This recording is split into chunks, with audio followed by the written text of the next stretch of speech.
Hello everybody and welcome to the SVR 11 universe. This is Raw and I'm Jitch. Introducing first, from El Paso, Texas, weighing 215 pounds, Chavo. Guerrero. So we're going to be kicking things off with a battle royal. It kept booking Ryder versus Truth, so I wanted to do something different. I'm getting a little sick of it, like, repeat booking, so whenever it does, like, I think, like, I've kind of got, like, a 3-strike rule, where if we see the same match, like, 3 times, that's kind of where I'm drawing the line.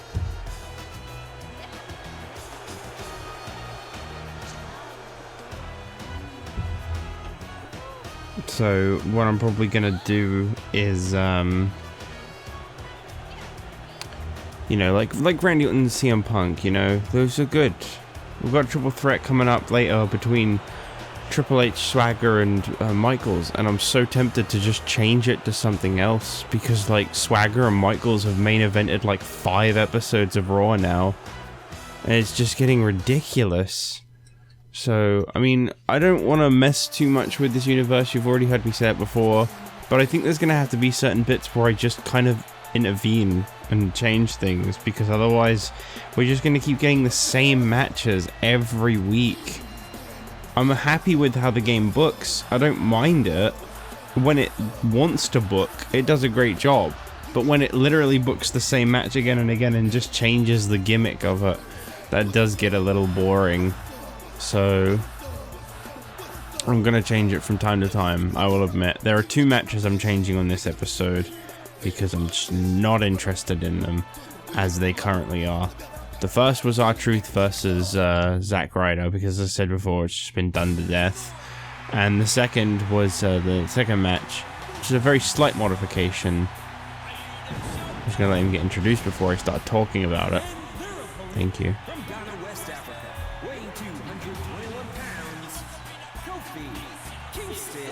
And the second modification I was going to do was the next match, which originally it booked Santino Marella versus Mike Knox, and I thought, okay, having Santino get squashed by someone to build them up as a monster is good, but why should it be Mike Knox? That's where I kind of had to pause, because initially I thought that was an okay idea.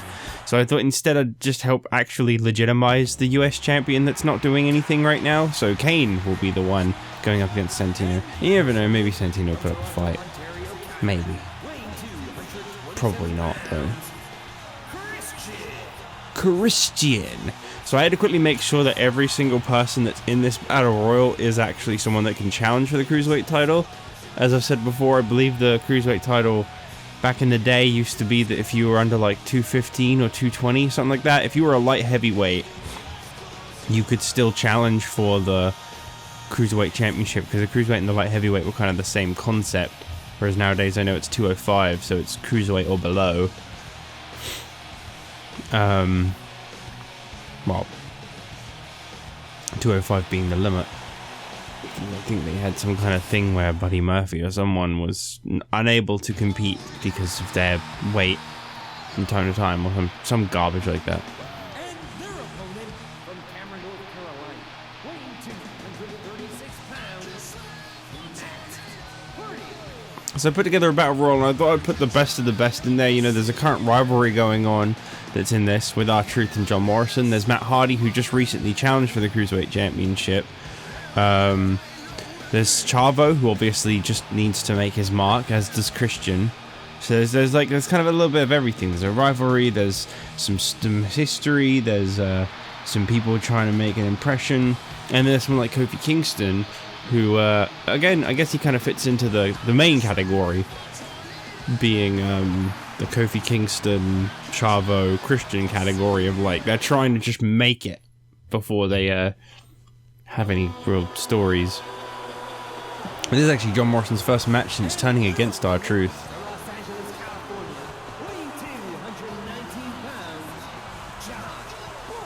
He stabbed R-Truth in the back, and he got away with it. And of course we've got the Royal Rumble coming up in like 2 or 3 weeks. I don't honestly remember when that is anymore. I think it's 3. I think this is week 7 of this universe. So we've got 3 more sets of Raw, SmackDown, and Superstars before the Rumble. Yeah, we've done 1 load since TLC, and this is the first load.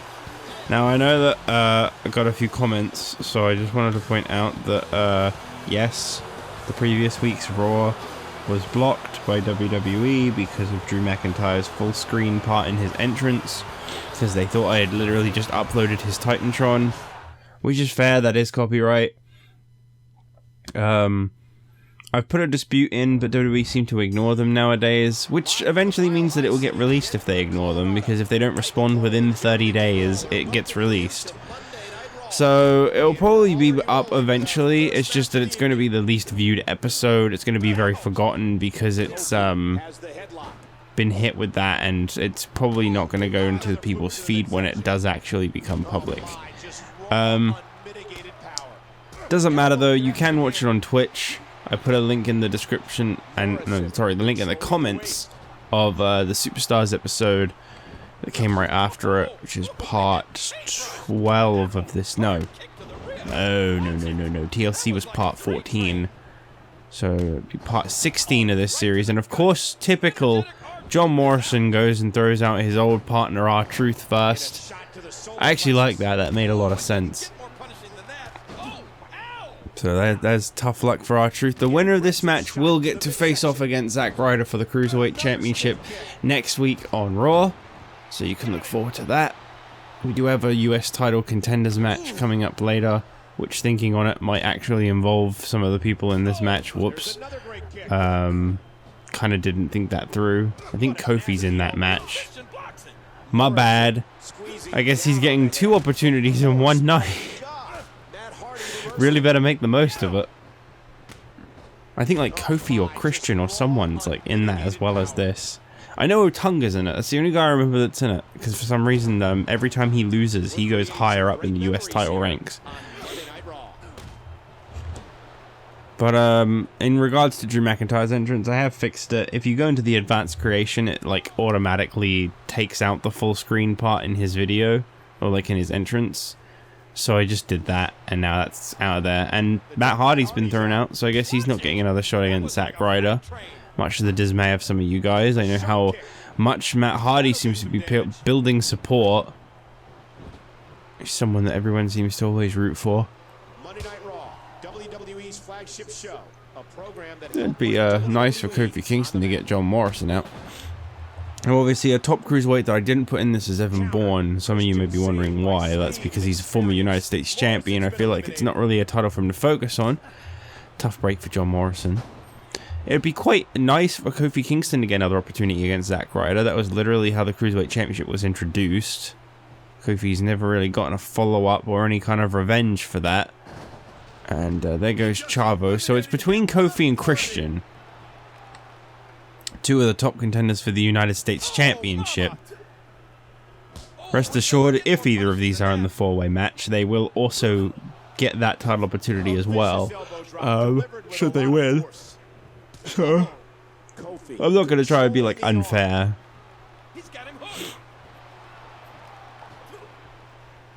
Dear Lord, what a suplex. Dear Lord, indeed.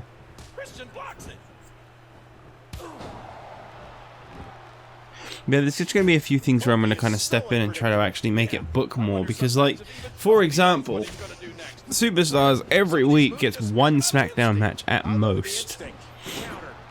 I don't really like that. I want it to get more than that. So, probably step in and try to change that too if I can help it. In a boot to the gut.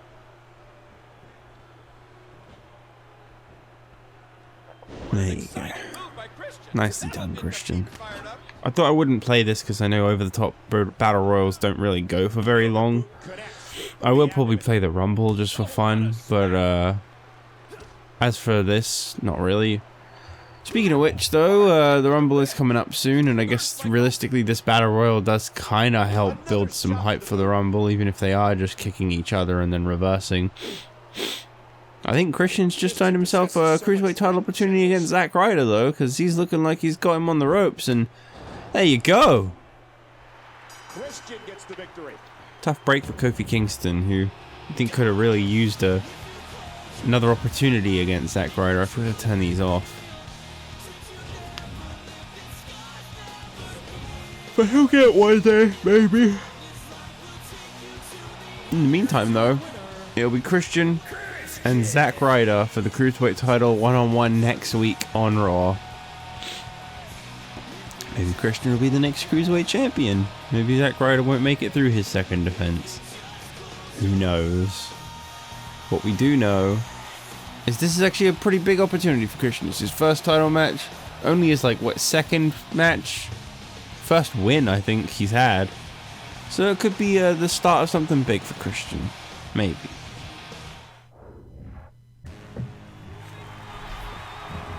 Alright, well, here it is. The Raw debut of Santino. So very much awaited, I'm sure. Oh, excuse me. A little bunged up. Oh, okay. And the US champion's not going to waste any time getting his hands on Santino.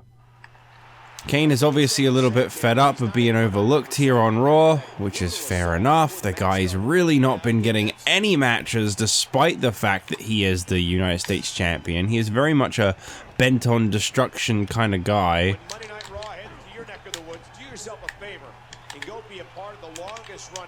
Oh, whoops. Sorry, I'm not used to the button that using a finisher is in this game. I was trying to do the SVR06 finisher button. Well, I guess Santino's trying to fight back. That's cute. It's cute that he thinks he can do that. Really? I mean, I do have to remember that this is on Legends, so even someone like Santino is going to put up a fight. Oh man, oh, I've got to mention, my controller that I would normally play this with is dead. So I've had to use the, like, backup controller. My uncle just randomly gave me this PS3 controller. He's the one I got the PS3 off of. But he, like, when I visited him last, he randomly gave me this, like, other PS3 controller. And it's a legit one. It's not third party. It's actually got Sony on it and everything. It's just, like, it's matte for one, instead of, like, a, like, glossy plastic finish. It's, like matte. It's really smooth. And the buttons, like, they're fine, except for, like, that, like, some of them, like, don't respond particularly well. I don't know if maybe he, like, opens these up and messes with them or what, but, like, the square button is very, like, not responsive. You have to, like, really push it in. I mean, you have to do that with all the buttons, it's just that I'm used to it on the rest. Yeah, we knew this was going to be close. We knew that Kane didn't stand a chance against Santino Marella, the newcomer, in his first appearance. Power of Kane. Oh, look at this. DDT. Kane looks like a cat playing with his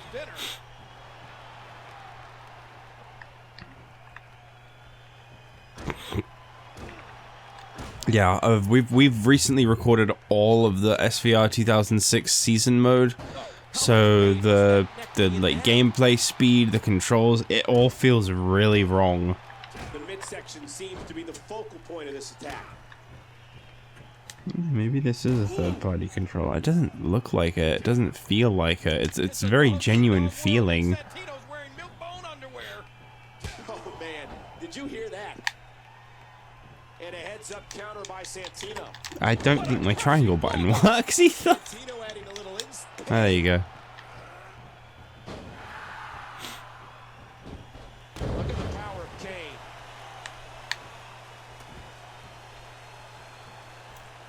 Well, a nice picture of him with the US title for me to potentially use on the wiki. What? The longer he can drag out the pain on his opponent, the more pleasure he gets out of it.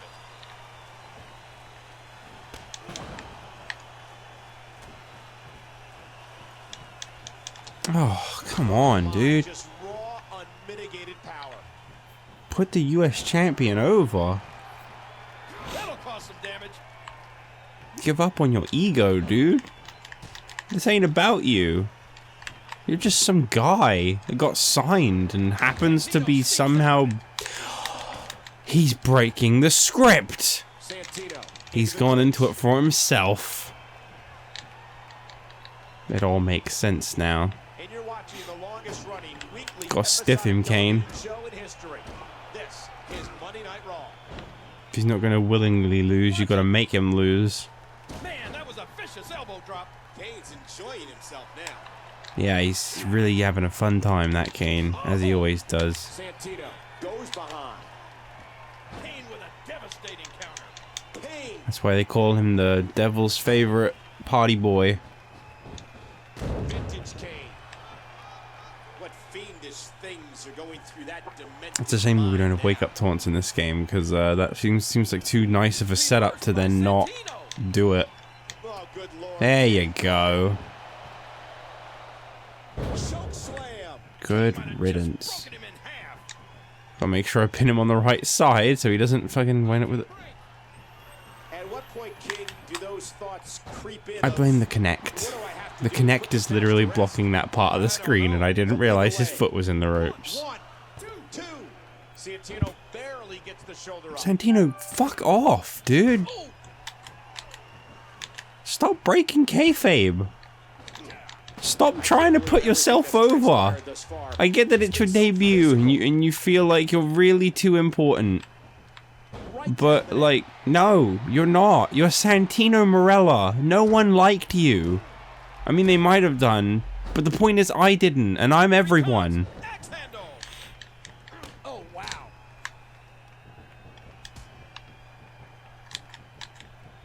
Folks will be staying with this match to the end with Santino made me embarrassed to watch wrestling like 99% of the time. I was like, please, no one walk in on me watching this whilst he's on the screen. I'm just ashamed. Like, there's fun and then there's cringe. I don't mind a good fun character. I honestly thought Adam Rose wasn't bad, but like Santino, what the fuck? Did my controller just stop working? I just was stood perfectly still. I think my controller just like told me to go fuck myself.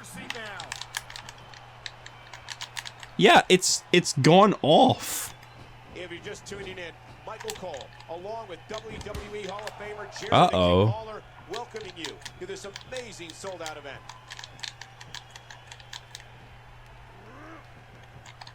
The light is still on the controller, but it's not actually responding. He's still not through.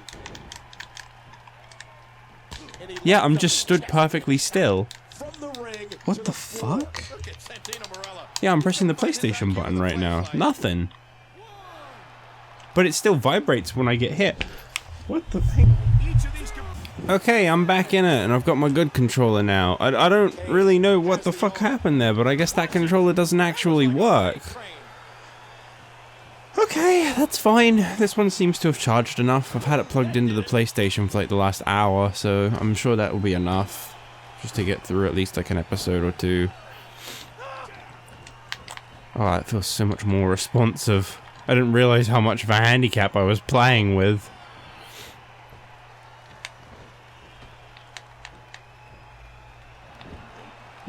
Why does he keep doing that? That's it. No cell sit-up.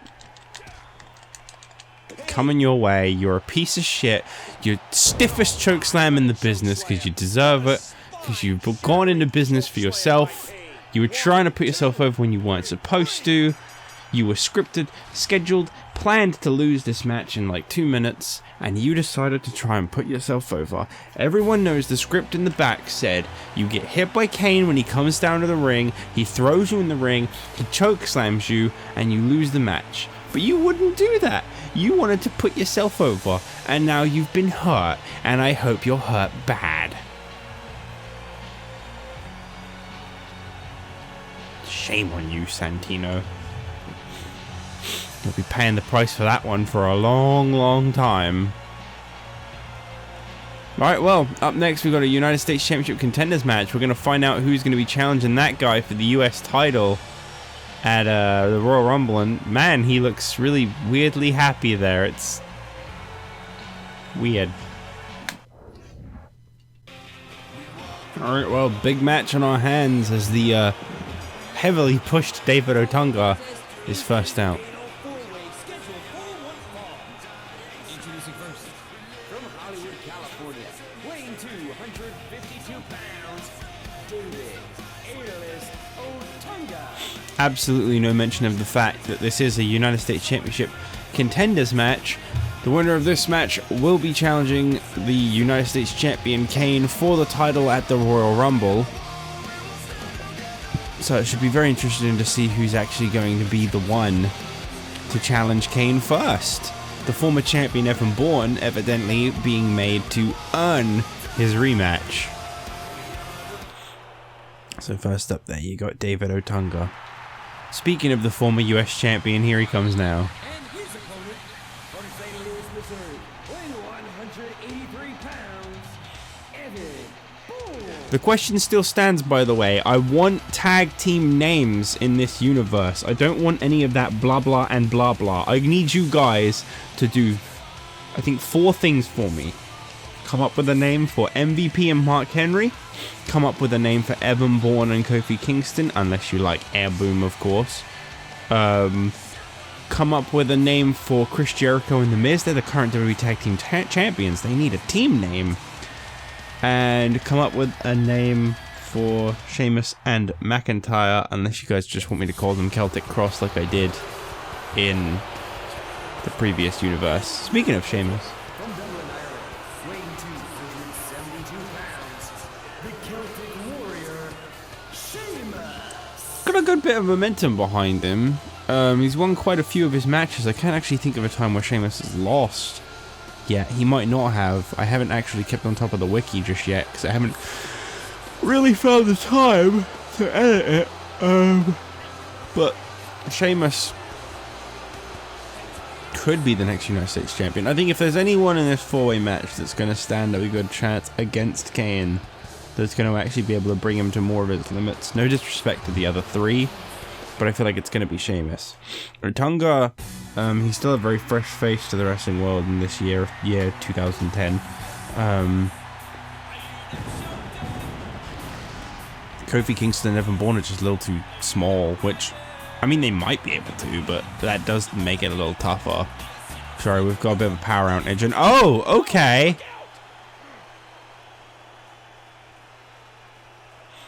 Wow. Couldn't just let him have his moment. Didn't even win the Contenders match for the Cruiserweight title, and Zack Ryder is still screwing Kofi Kingston. Sheamus with the arm. He's gonna need to focus on Christian now, because I mean that's who he's up against next. And although Evan Bourne might be friends with Kofi, he's got to take advantage of it just as well as the other 3 do, because a cheap shot is a cheap shot in the end. I think it's safe to say, King, that he's not at 100% after that brutal assault before the match started. Yeah, I think that's safe. Oh man, what a shot! I realized last week that I said the WWE title ladder match, like the one featuring Shawn Michaels, Triple H, and Swagger that's coming up next. I remember saying that like the thing that was going to be in the briefcase, I was trying to make an excuse for it, was that obviously if Triple H, I mean, if Shawn Michaels won it, then he'd challenge Triple H at the Rumble. If Swagger won it, then he'd challenge Triple H at the Rumble. And if Triple H won it, then he'd choose between the 2 or potentially anyone else he wants to face off against. And then it kind of just recently hit me after I recorded it that I was like, game's going to book a Contenders match at some point, though. So I can't actually do that.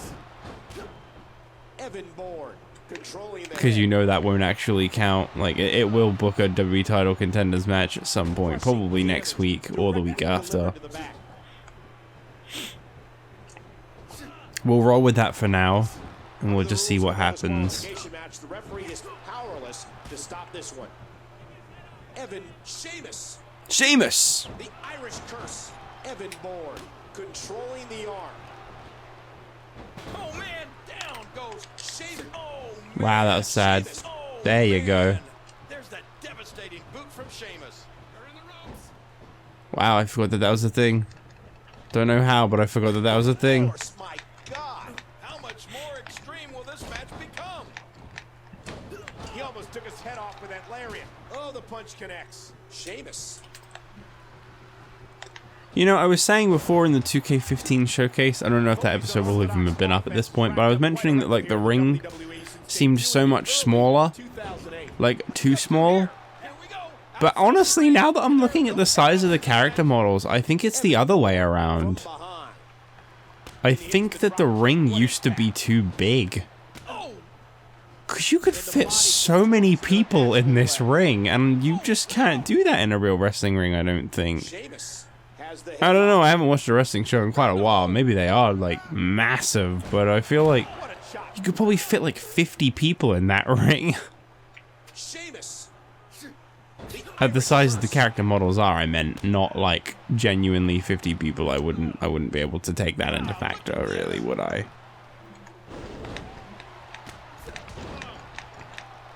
What a battle this Sheamus. Oh man. There's that devastating. Boy, running finishers in this game, huh? Aren't they something?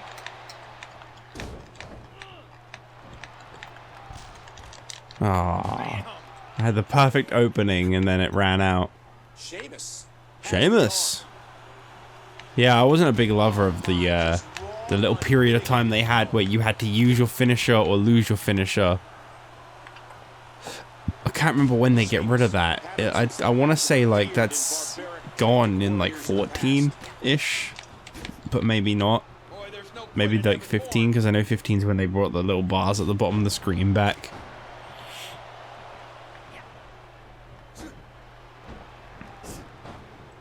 He's putting those educated feet to good use. I can't honestly remember. Now with complete control. Into the cover, hooks the leg.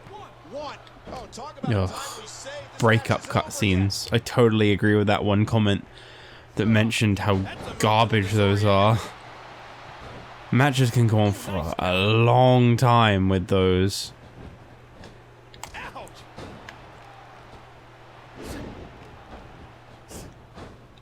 When I look at Sheamus, I just see that white body. It reminds me of a corpse. Dude, why do you have to say that so Might like it better if he weirdly? wore one. That white body. Mmm. Oh.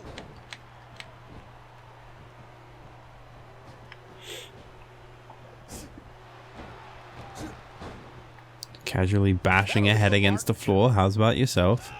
Oh. Ow. Sheamus. Little dick backbreaker. Hey. Rope break. Ooh. What a shot. Sheamus. Looks like he's having trouble staying. Sheamus!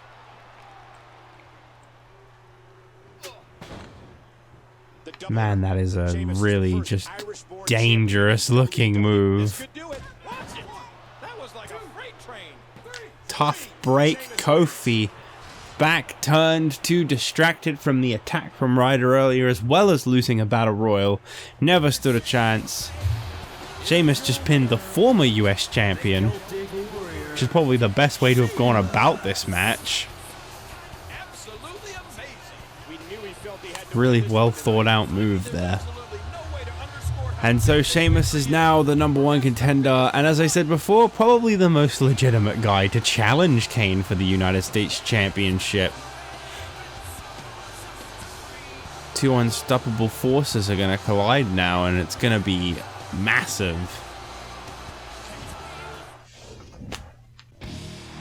Well, it's main event time, and we're going to see where this goes. A triple threat ladder match following their table match last week, which was won by Swagger. Swagger put the champion through a table, I believe, with a German suplex.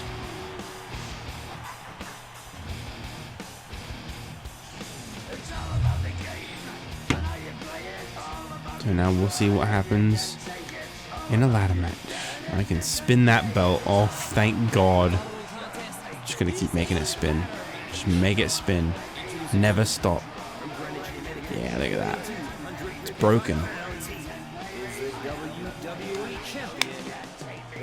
Why did they do that?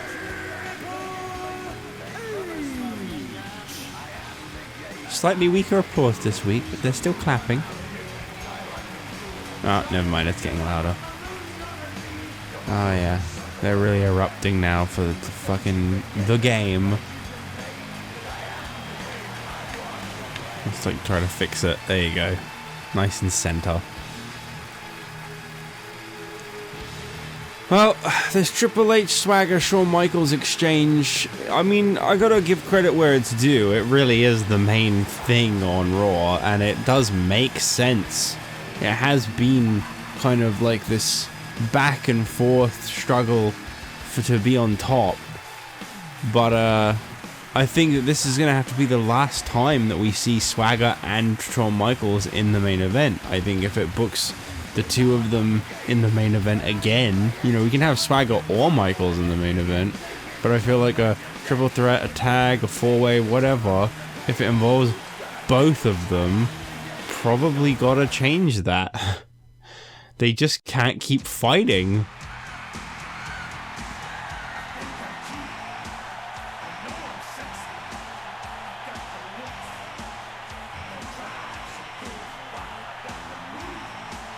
I think I speak for everyone when I say that we were all very happy that Swagger has been given this opportunity and that he's done great.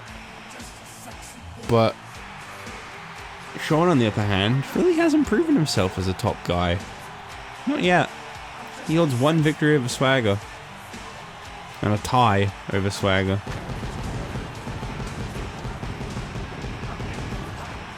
Swagger's won a table match involving him, beat him one-on-one, and he tied him.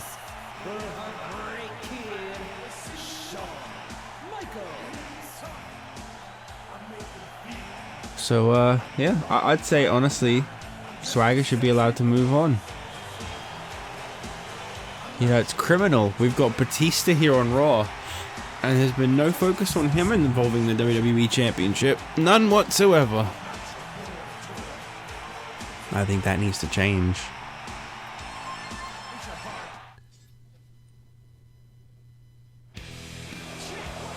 Check 1-2.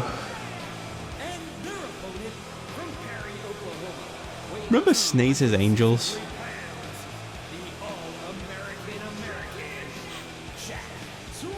Remember Vicious and Delicious? Man, Swagger has been through some stuff over the years. Oh dear. Here in this universe and the previous. I mean, in this universe, he's been taken very seriously, but you can't quite forget Vicious and Delicious. I think he came back. If I remember right, he eventually split from Darren Young and became quite a big name. I don't think he ever competed for a world title, but he held the WTX championship, I think. That was a nice belt design. We should bring back a championship like that. Just like an extra belt that was like custom made. Obviously we can't in this year because the custom belts didn't exist, and then when they do come back in like 13, I think it is, they're just recolors. But when belts can be made again, I think that we should totally have that one. What do you think the game has planned tonight, Kane? So obviously this is a pretty big ladder match, because assuming all goes as it claims to, whoever wins this gets a pretty big thing. Triple H gets to choose who he fights for the WWE title at the Rumble. Shawn Michaels will get a match against Triple H, and Swagger will get a match against Triple H, depending on who gets the briefcase. But Triple H probably gets the biggest opportunity of all, because he can choose who. If he wants to prove himself after that loss to Swagger, he can. If he wants to face his best bud like he tried to do a few weeks back going into TLC, he actually can face Shawn Michaels. And if he wants a nice easy walk in the park, or maybe a challenge from someone else, that's completely up to him to decide. Oh, it doesn't get more punishing than that. The game. That'll do some damage. He's in big trouble. Swagger and Triple H have a very unfriendly background when it comes to ladders, after we remember Swagger flying not only off the top of a ladder, but out of the ring. Look at this. Just a little further. And Triple H, obviously, got to try and stop Shawn Michaels, which means that maybe he doesn't want to face Shawn Michaels. Because realistically, if he wants to face Shawn Michaels, he's going to just let him win the briefcase. He's got a nasty-looking object in his hands. Now what? He's got that ladder placed in the corner. The game. And up the ladder he goes. Oh, man. Oh, Swagger. Close. This could be it. The game goes behind. Very close. Remember, this is no disqualification. But no. That weapon is about as legal as a headlock. Jack Swagger from behind. Jack Swagger. And there's the I don't think this one will last very long, if I'm honest with you. These ladder matches seem to just fly by. It has to be completely unhooked. Can he do it? Triple H is on, like, ladder watch, basically. Just trying to stop one guy and then the next from climbing up and bringing back that briefcase. Going up the ladder again. And we got a face-off on the top. And I guess this is one way to help Jack Swagger stand a good chance. But he went straight for Triple H, and that might have been a mistake. It doesn't get any more extreme than this match. What a shot. Oh. What a shot from the ladder. You know one match that doesn't go by quickly in this game that involves ladders? The game. Money in the Bank. Controlling the arm. The force, my God. Cerebral assassin is so ready for this. He drops the elbow.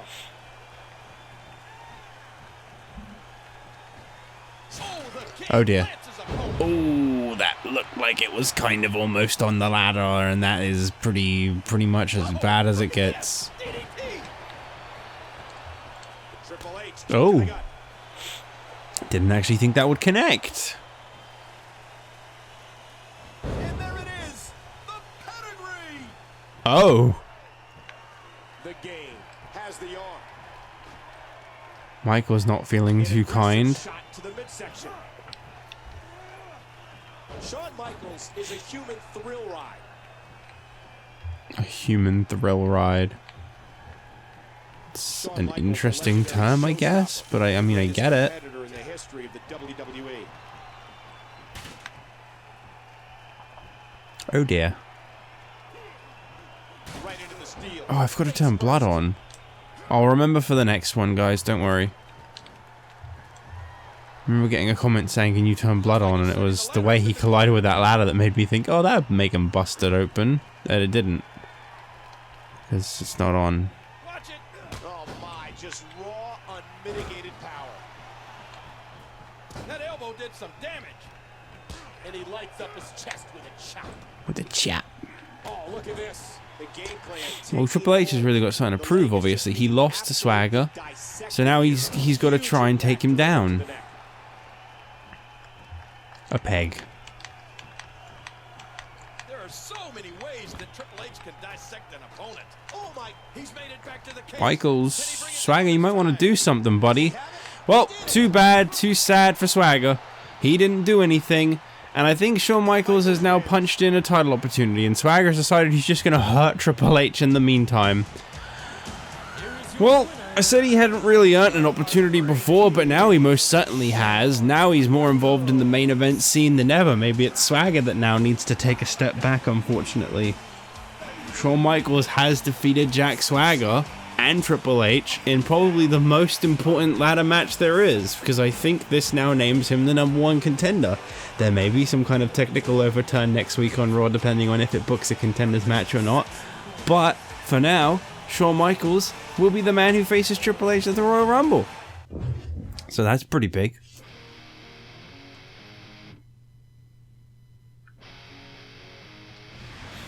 We'll just quickly find out what the news/rankings are.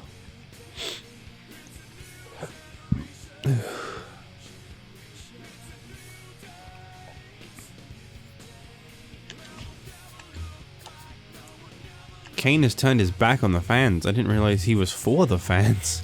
Santino, Marella, and Kane's relationship has gotten worse. Oh no. Triple H and Jack Swagger's relationship has gotten worse. Okay. Really not the biggest problems on earth. No tag change. Divas. Is there any other tag teams I need you guys to potentially name? Finley and Kozlov. I put those two together. I thought you guys would like that because there was a lot of comments saying that you guys enjoyed that. So I put them actually as an official team. So Sheamus is now the #1 contender, which makes sense. He won a Contenders match. Christian's gone up because of that Battle Royal he won. Meanwhile, Kofi Kingston's gone down a couple because he lost 2 matches in one night. And in terms of the WWE title, Shawn Michaels remains now officially recognized, at least, as the #1 contender. Kane's gone up after his quick victory over Santino, which was supposed to be a little quicker. MVP has gone up at the expense of Evan Bourne going down for losing. Kofi Kingston's really gone down for losing. Which is really the only reason MVP has gone up so high. Evan Bourne takes a drop from 5 to 7 with that Contenders match loss. Christian goes up a rank after winning the Battle Royal. And Zack Ryder, obviously just replacing someone by the looks of things. Number 5, 6, 7, 8, 9. Yeah, he's just replaced whoever number 10 is. So I don't know who number 10 is, or what they could have done to have fallen out of the top 10, but someone's out of the top 10. So that's it for Raw. Look forward to not that match. I'm not having that match. Why would Michaels go from winning the main event of Raw to kicking off Superstars? No. Zack Ryder and Melina versus David Hart Smith and Mickie James. I'm going to go with that, but I'm going to change it a little bit. It's going to be John Morrison and Melina versus Tyson Kidd and Natalya. Because I wouldn't mind a mixed tag. That's a good idea. It's just Melina's already in a team with Morrison, and David Hart Smith is a member of the Hart Dynasty, and the Hart Dynasty has Natalya in it, and Natalya is married to Tyson Kidd, and they could have paired them up because they're in teams. And then the main event, Yoshitatsu with Rob Van Dam versus Ted DiBiase with Cody Rhodes. That one I'm okay with. So 2 changes. Don't know what I'm going to put here, but that one, not bad, just not happening, and that is a perfectly fine main event. So thanks for joining me in the next episode. Plenty of that to look forward to. Superstars coming your way next. Bye.